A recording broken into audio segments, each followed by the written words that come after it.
Oi pessoal, tudo bem? Estou fazendo essa videoaula gravada, né? Com aquele conteúdo que está faltando desse slide, mas antes da gente começar a ver esse conteúdo, vamos seguir o slide. No início desse slide a gente tem uma pequena revisão, né? Para a gente lembrar o que são objetos, classes, atributos, métodos, né? Então, isso tudo a gente chama da abstração da programação orientada a objetos, ou orientação a objetos, que a gente já iniciou esse conteúdo. Então, para criar um objeto é necessário criar uma classe e instanciar um objeto a partir daquela classe criada. Então, quando a gente fala abstração, a gente começou a entender que a gente vai construir um sistema. Então, a gente vai abstrair, a gente vai lá no cliente e vai entender aquele processo, né?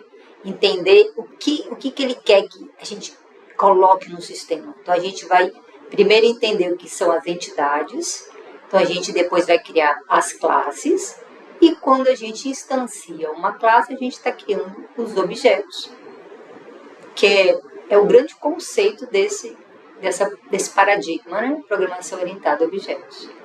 Com o molde, são gerados vários objetos parecidos, onde todos os objetos possuem os mesmos atributos e os mesmos métodos. Com o molde, que são as classes. Então, a gente pode gerar vários objetos, então vários objetos do tipo aluno, vários objetos do tipo conta, né? E esses objetos possuem os mesmos atributos. Por exemplo, aluno, qual é o atributo de aluno? Nome, telefone, celular, nome do pai, matrícula, e os mesmos métodos, que são os comportamentos, são o que a gente pode fazer, manipular, como a gente pode manipular esses atributos. Entretanto, os valores dos atributos podem ser modificados para cada objeto, né? Então, a gente tem um objeto aluno Maria, de nome Maria, um objeto aluno de nome Carlos, e assim por diante. Quando uma instância da classe gerada, é criada, um objeto é criado e o sistema aloca a memória para os seus atributos. Então, a partir de uma classe, né? Primeiro a gente entendeu o que são entidades, criamos a classe e podemos instanciar quantos objetos o sistema permitir. Então, objetos representam entidades em um sistema de software que representam instâncias de entidades do mundo real de algum sistema. As classes, né? Descrição de um grupo de objetos. A gente entende quais são as informações que a gente precisa guardar, né? A gente entende o que é necessário guardar. Então, de repente, para uma academia, quais são as classes que a gente vai entender que são importantes? Aluno, funcionários, espaços, e assim por diante. Objetos com a mesma estrutura de dados e com as mesmas operações são agrupados na mesma classe. E a gente tem atributos da classe e atributos do objeto. Por enquanto, a gente só viu atributos do objeto. São atributos individuais. Atributo individual armazenado no objeto. Cada objeto define um valor inicial que pode coincidir com o valor de outros objetos. Então, por exemplo, eu posso ter um objeto Maria e um outro objeto com o mesmo nome, Maria. Mas são objetos diferentes que coincidiram com o mesmo valor. Então, são atributos do objeto.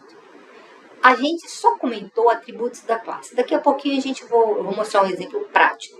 Um atributo da classe, eu posso ter vários objetos aluno criado, mas eu vou ter um atributo que vai ser único para todos esses objetos. Então, a gente fala que é o atributo da classe. Então, o mesmo valor inicial é dividido entre todos os objetos, é o valor armazenado na classe. Então, a gente vai ver um exemplo prático disso aqui. Métodos, que são os comportamentos, as ações e reações que a gente pode fazer com os objetos, né?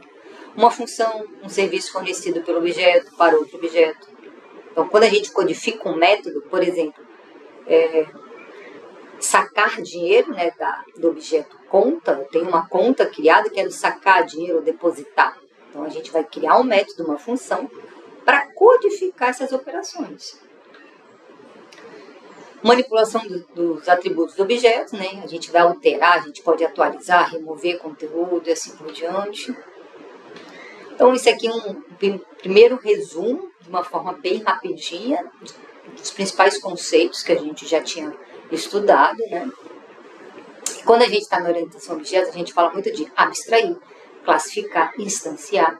Então, classificar significa agrupar objetos com características semelhantes. Então, se a gente olhar essa primeira parte aqui, ó, eu vou classificar, eu vou olhar para o aluno Fábio, quais são as características que ele tem, ou para o professor.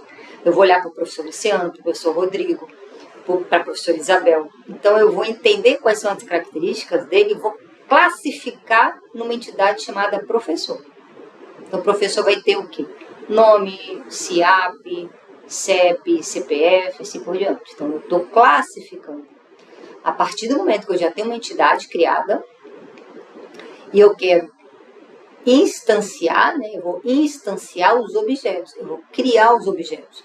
Então, eu vou criar um objeto do tipo aluno, o Douglas, eu vou criar um outro objeto do tipo aluno, o Ismael, e assim por diante. Então, eu tenho a classificação e a instanciação. Então, aqui só mais um exemplo, né? Eu tenho a classe, a entidade empregado, e aí, a partir dessa classe, a gente pode instanciar objetos. Então, o primeiro objeto, empregado A, de nome João, um outro objeto, empregado B, de nome Ana, e assim por diante. E para que usar objetos? Pela simplicidade. Então, os objetos escondem a complexidade do código. Então, a gente só vai mostrar o que a gente consegue mostrar, o que a gente precisa mostrar, na verdade. Reutilização de código. Então, um objeto, depois de criado, pode ser utilizado por outras aplicações, ter suas funções estendidas e serem usados como blocos fundamentais em sistemas mais complexos. Integridade dos dados, devido ao uso do encapsulamento. Então, uma das grandes vantagens de utilizar objetos é para a gente esconder coisas, encapsular, ocultar. Então, são palavras que a gente usa muito na orientação a objetos. Isso tudo com o intuito de deixar o código mais íntegro, né? A gente só mostra o que pode ser mostrado. A gente esconde a complexidade, como a gente está vendo, fazendo as coisas, a gente esconde, a gente só mostra o que pode ser mostrado. Abstração é o processo de extrair as características essenciais do objeto do mundo real, né, do sistema. A gente fala do mini-mundo, da vida real. É necessária para ter um modelo fiel da realidade sobre o qual se possa operar. Então, quanto melhor a abstração, melhor, mais real vai ser o sistema que a gente vai criar. O conjunto de características resultantes da abstração forma um tipo de dados abstrato com informações sobre o seu estado e comportamento.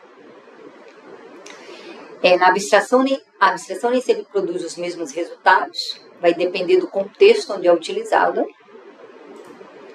Ou seja, a abstração de um objeto por uma pessoa pode ser diferente na visão de outra.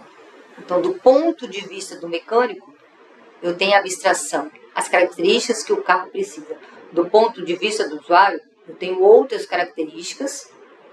E do ponto de vista do departamento de trânsito, eu tenho outra abstração, né, do carro. Então, para o departamento de trânsito, por exemplo, eu preciso de chassi, da placa. Então, são características importantes que eu preciso guardar. Para o mecânico, eu não preciso saber o chassi, né, aquele número do carro. O mecânico quer consertar o carro, então ele vai ver a marca, o modelo, a potência, a cilindrada. Então, isso são abstrações diferentes, são pontos de vista diferentes da mesma entidade, carro.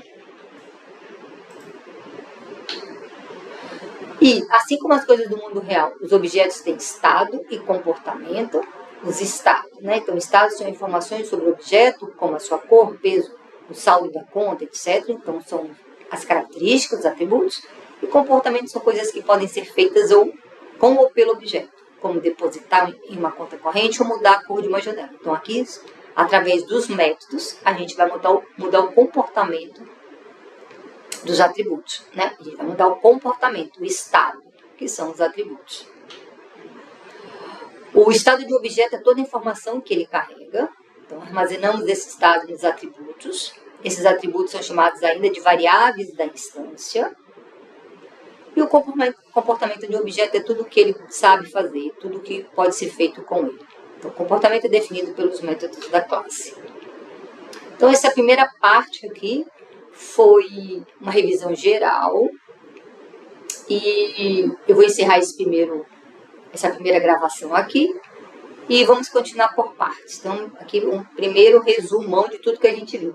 Além desses conceitos iniciais, a gente também já falou um pouquinho sobre polimorfismo, são métodos com o mesmo nome dentro da mesma classe.